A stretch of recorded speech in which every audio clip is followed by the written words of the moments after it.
तो जैसा कि लास्ट एपिसोड में हमने देखा था कि वांग यून इमॉर्टल इंचार्ज के लिए होने वाली ट्रायल में काफी अच्छा परफॉर्मेंस दिखाते हुए ट्रायल जीत लेता है। लेकिन सिटू मिंगलांग ने सबको कन्विंस कर लिया कि वांग यून इतना काबिल नहीं कि वो इस इंचार्ज की पोजीशन को संभाल पाए, जिसके चलते सिटू मिंगलांग को वांग यून को हराने के लिए एक मौका दिया गया। हालांकि सिटू मिंगलांग की हर एक कोशिश को वांग यून ने नाकाम कर दिया, इसलिए वो बंदा फॉरबिडन डिमोनिक आर्ट का यूज करता है। हालांकि वांग भी यहाँ पर अपने एप फॉर्म को एक्टिवेट करते हुए सिटू का मुकाबला करने के लिए तैयार हो गया। अब आगे तो इस एपिसोड की शुरुआत उसी सीन से होती जहां पर वांग ने अपने एप फॉर्म को एक्टिवेट करते हुए सिटू मिंगलांग को फाइट के लिए चैलेंज किया। तो बंदा उसे अपनी एनर्जी से पीछे पुश करते हुए अपनी थंडर से उस पर अटैक कर देता है। अरीना में मौजूद लोग कह रहे थे कि वांग यून तो बस बॉडी रिफाइनिंग के 9वीं लेवल पर हो के भी इस बंदे को तगड़ी टक्कर दे रहा, जबकि इसने तो अपनी डिमोनिक आर्ट का भी यूज किया था। इधर अरीना में वांग यून जंप लगाते हुए मिंगलांग पर पंच हिट करने चला गया, मगर मिंगलांग भी अपनी थंडर पावर का यूज करते हुए उसके अटैक को काउंटर करने लगता है। उन दोनों की तगड़ी फाइट देखकर सभी डिसाइपल काफी ज्यादा एक्साइटेड हो गए। हालांकि यानली काफी ज्यादा परेशान थी। वो एल्डर मुगी से कहने लगी कि प्लीज इस मुकाबले को रोक लीजिए, मगर एल्डर उसे समझाते कि सुप्रीम गार्डियन की परमिशन के बिना ये मुकाबला रोका नहीं जा सकता। इधर सिटू मिंगलांग वांग से कह रहा था कि जल्दी से हार मान ले, तू मेरा कुछ भी बिगाड़ नहीं सकता। आज मैं तेरा फ्लेश एंड ब्लड रिफाइन करके उसी से मेरी इमॉर्टलिटी की पाथ को रीशेप करूंगा। और फिर वो एक जोरदार पंच हिट करते हुए वांग को काफी पीछे पुश कर देता है, जिसके बाद उसने वांग पर एक और जोरदार हमला कर दिया। साथ ही साथ सिटू मिंगलांग ने अपनी एक और powerful technique Wrath of thunder को भी एक्टिवेट कर लिया। उस थंडर को अपनी तरफ आता हुआ देखकर वांग की बॉडी से एक डिवाइन एनर्जी रिलीज होने लगी। उसने भी वहाँ पर अपने गोल्डन ड्रैगन को समन कर लिया था और फिर वो डीमन डोमिनेशन टेक्निक का यूज करते हुए सिटू मिंगलांग पर एक जोरदार अटैक कर देता है। वांग की ये मूव इतनी ज्यादा पावरफुल थी कि मिंग भी उसकी तारीफें करने लगी। उससे कहती लड़के, फाइनली तूने मेरा स्टाइल अपना ही लिया। वहीं पर सिटू मिंगलांग बुरी तरह से घायल होकर जमीन पर पटक चुका था। वो वांग यून से कहने लगा कि मैंने मेरी तरफ से तुझे हराने की पूरी कोशिश की थी, यहाँ तक कि मैंने फॉरबिडन डिमोनिक आर्ट का भी यूज किया, लेकिन तेरे सामने मेरे सारे पैंतरे फीके पड़ गए। जिसके बाद वो अपनी सोड में अपना रिफ्लेक्शन देखते हुए कहने लगा कि तू एक लूजर है, तूने खुद पर काबू खो दिया और अब तुझे इसकी सजा मिलेगी। जिसके साथ ही सिटू मिंगलांग की बॉडी पूरी तरह से डिस्ट्रॉय हो गई, यानी कि वांग यून की डीमन डोमिनेशन टेक्निक ने उसे खत्म कर दिया था। ये सब देखकर तो वहाँ मौजूद लोगों को अपनी आंखों पर यकीन नहीं होता। वो कहते हैं कि सिटू मिंगलांग हमारे सेक्ट का ग्रेट जीनियस माना जाता था, उसका अंत ऐसा होगा ये तो हमने कभी सोचा नहीं था।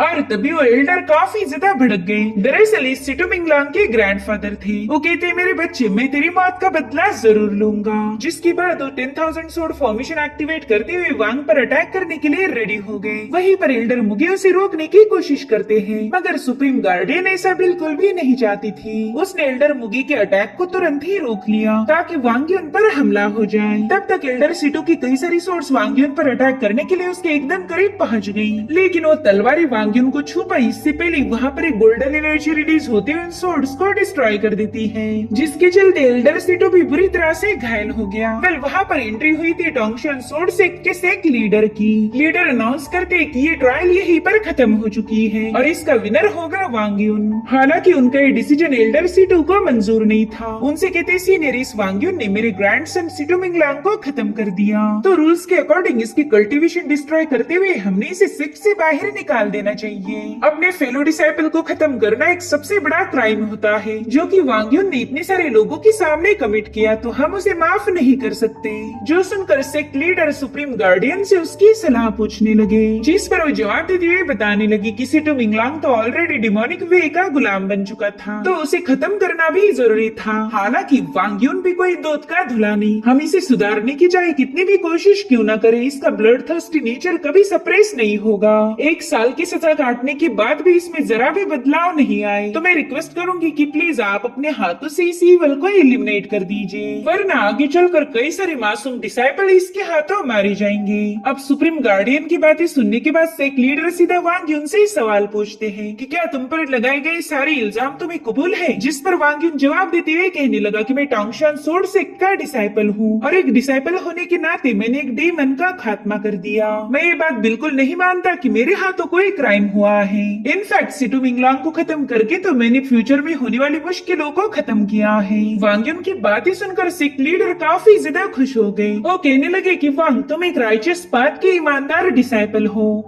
तुमने मुझे इतना इम्प्रेस कर दिया कि मैं अब तुम्हें अपने फेंगशु क्लिफ का 5वां डिसाइपल एक्सेप्ट करता हूँ। उनकी इस अनाउंसमेंट से तो वांग युन से ज्यादा यान ली ही खुश हो गई। उसे कहती जल्दी से सीनियर के सामने अपना माथा टेक कर रिस्पेक्ट पे करो। दरअसल वांग युन अब सेक्ट लीडर का डायरेक्ट डिसाइपल बन चुका था, इसलिए वो अपना माथा टेक कर मास्टर को ग्रीट करता है। वहीं पर सुप्रीम गार्डियन सीनियर के फैसले से बिल्कुल भी खुश नहीं थी, इसलिए वो गुस्से में वहाँ से जाने लगी। जब एक सीनियर कह रहे थे कि मेरी बात पूरी होने से पहले तुम यहाँ से जा नहीं सकती। हाल ही में बिबू माउंटेन में बहुत ही भयानक बीस्ट ने आतंक फैलाया था और अब इन्वेस्टिगेशन के बाद मुझे पता चला कि इसके पीछे तो एल्डर सीटू का हाथ है। जो सुनते ही एल्डर सीटू सीधा घुटने पर आके सेक्ट लीडर से कहने लगा कि जरूर से आपको किसी ने गलत बताया, मुझ पर बहुत बड़ा झूठा इल्जाम लगाया जा रहा, मैंने तो ऐसा कुछ भी नहीं किया। उतने में ही सीनियर मो अपनी दासियों के साथ वहाँ पर पहुँच गए। वो वांग युन से कहने लगे माफ करना, मुझे यहाँ आने में देरी हो गई, वरना मैं भी तुम्हारा पावरफुल परफॉर्मेंस देख पाता।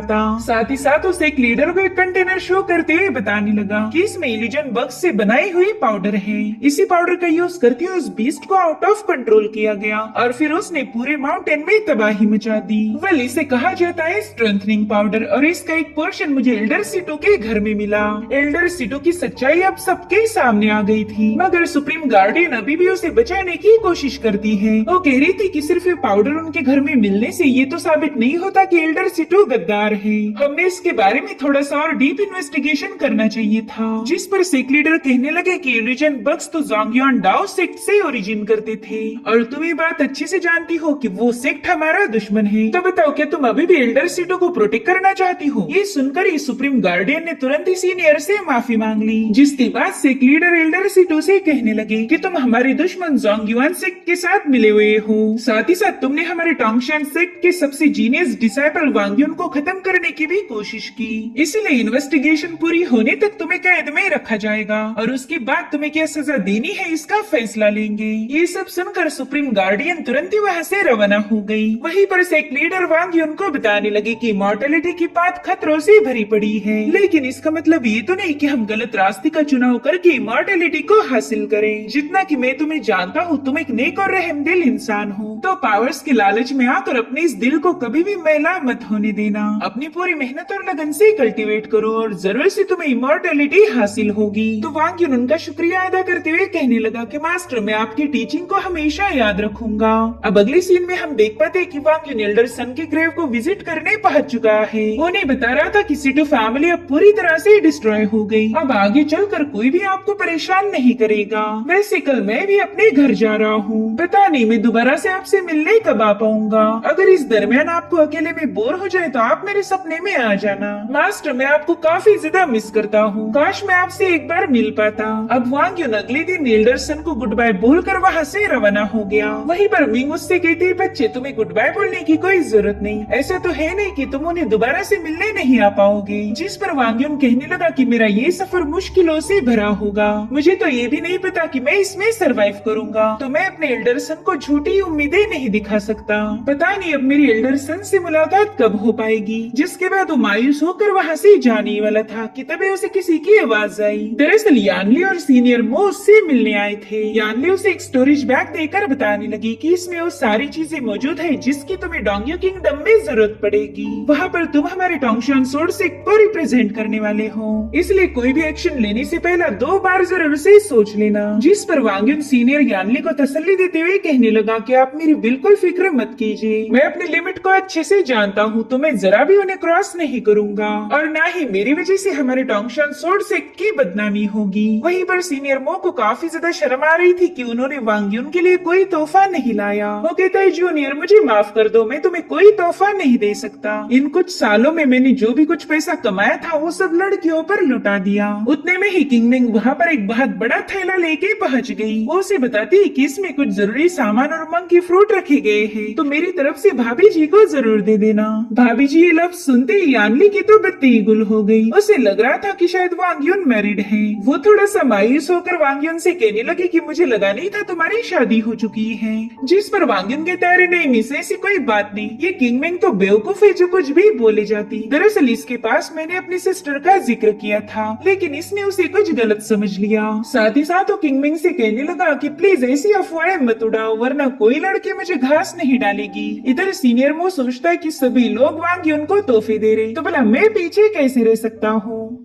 उससे कहता है, मेरे दोस्त, तुम्हें अब पैदल जाने की कोई जरूरत नहीं, मेरे पास तुम्हारे लिए एक बेहतरीन सी अरेंजमेंट है। और फिर वो अपने स्पिरिचुअल परिंदे को वहाँ पर समन कर लेता है, तो वांग यून तुरंत ही उस पर सवार हो गया। वो इन तीनों से कह रहा था कि मुझे आप सबकी काफी ज्यादा याद आएगी, अगर किस्मत ने चाहा तो दोबारा हमारी मुलाकात जरूर होगी। जिसके बाद वो इन्हें अलविदा कहकर वहाँ से रवाना हो गया। वांग यून हवासी बातें करते हुए आगे बढ़ रहा था, साथ ही उसने अपने चेहरे पर एक मास्क भी लगा लिया ताकि कोई उसे पहचानने न पाए। वो एक लंबे अरसे के बाद अपने घर यानी कि डोंग्यू किंगडम जाने के लिए बेकरार है। और अब सीन शिफ्ट होकर हमें डोंग्यू किंगडम की रॉयल फैमिली दिखाई गई, जो कि अपने एंसेस्टर के लिए प्रेयर्स कर रही थी। वो अपने एंसेस्टर से कह रही थी कि आप ही की वजह से हमारा डोंग्यू किंगडम महफूज है, आपने हमेशा इसे प्रोटेक्ट किया। अब रात के समय हम डोंग्यू मार्केट में एक शराबी को देख पाते हैं, जो कि वहाँ से गुजरने वाले बंदों की बातें काफी केयरफुली ऑब्जर्व कर रहा था। वो कहने लगे कि आज ही रॉयल फैमिली ने अपने एंसेस्टर की पूजा की, अब तो हमारे डोंग्यू किंगडम में बाहर आएगी। साथ ही इस बार मौसम भी इतना साफ रहेगा कि खेती में हम ढेर सारा अनाज उगा पाएंगे। हमारे एम्परर इतने बहादुर है कि हमें किसी से डरने की कोई जरूरत नहीं। इनफैक्ट डीमन भी अब अपने किंगडम पर हमला नहीं कर सकते। जिस पर वो बंदा कहने लगा कि डोंग्यू किंगडम का एम्परर धोखेबाज है, उन्होंने झूठी अफवाहें फैलाकर किसी से उसकी गद्दी छीन ली और अब वही धोखेबाज बंदा इस किंगडम पर रूल कर रहा। जो सुनते वो दोनों लोग काफी ज्यादा भड़क गए। वो उससे कह रही थी कि तुम हमारे एम्परर के बारे में उल्टी सीधी बातें नहीं कर सकते। हमारे एम्परर यूनहाओ एक नेक दिल और बहादुर इंसान है, तो बताओ तुम्हारे जैसा दो कौड़े का शराबी उन्हें धोखेबाज कैसे बोल सकता। जिस पर वो बंदा कहने लगा कि शायद तुमने कभी प्रिंस वांग को देखा ही नहीं। कुछ सालों पहले एक बंदे ने हमारे किंगडम में तबाही मचाई थी, उस वक्त प्रिंस वांग ने काफी बहादुरी से सीधा उसे एग्जीक्यूट कर दिया। तो मैं ऐसे ही बंदे को एक पावरफुल इंसान समझ सकता हूँ, जो कि अपनी किंगडम को बचाने के लिए किसी भी हद तक जा सकता है। और तुम्हारा वो एम्परर यूनहाओ, वो तो एक नंबर का कायर है, मगर वो लोग उसकी बातों पर यकीन नहीं करते। वो उससे कहते कि हमने प्रिंस वांग के बारे में काफी कुछ सुन रखा है, उस लड़के ने हमारी इम्प्रेस के साथ जोर जबरदस्ती करने की कोशिश की थी, जिसके चलते उसे डोंग्यू किंगडम से बैनिश कर दिया गया। जिस पर वो बंदा कहने लगा कि ये सरासर झूठ है, उस वक्त मैं हमारे प्रिंस वांग का सोल्जर था। हमारे प्रिंस वांग इतने ज्यादा बहादुर थे कि उन्होंने बड़ी ही आसानी के साथ जाओ किंगडम को हरा दिया। उस किंगडम में तो कई सारी खूबसूरत लड़कियां थी, मगर प्रिंस वांग ने उनकी तरफ आंख उठाकर भी नहीं देखा। तो भला वो तुम्हारी इम्प्रेस जी के साथ जबरदस्ती कैसे कर सकते। उनका तख्त छीनने के लिए बस उन्हें फ्रेम किया गया। इसलिए मैं तुम्हारी इस बात से कभी अग्री नहीं होऊंगा कि तुम्हारी एम्परर यूनहाओ बहादुर और नेक दिल है। उसके जैसा कमीना बंदा तो मैंने आज तक नहीं देखा। वेल, अब तो उन दो बंदों को भी उसकी बातों पर यकीन हो गया था, मगर तब तक एम्परर यूनहाओ की सिपाही वहाँ पर पहुँच गए थे। उससे कहते कि शायद तुम्हें गॉसिप करने का कुछ ज्यादा ही शौक चढ़ा है, तो क्यों ना तुम हमारे महाराज के सामने जाकर ही अपना मुंह खोलो। तो इस तरह से उस बंदे को कैप्चर किया गया और इसी के साथ एपिसोड यहीं पर एंड हो जाता है। Thank you so much for watching. Bye bye, take care.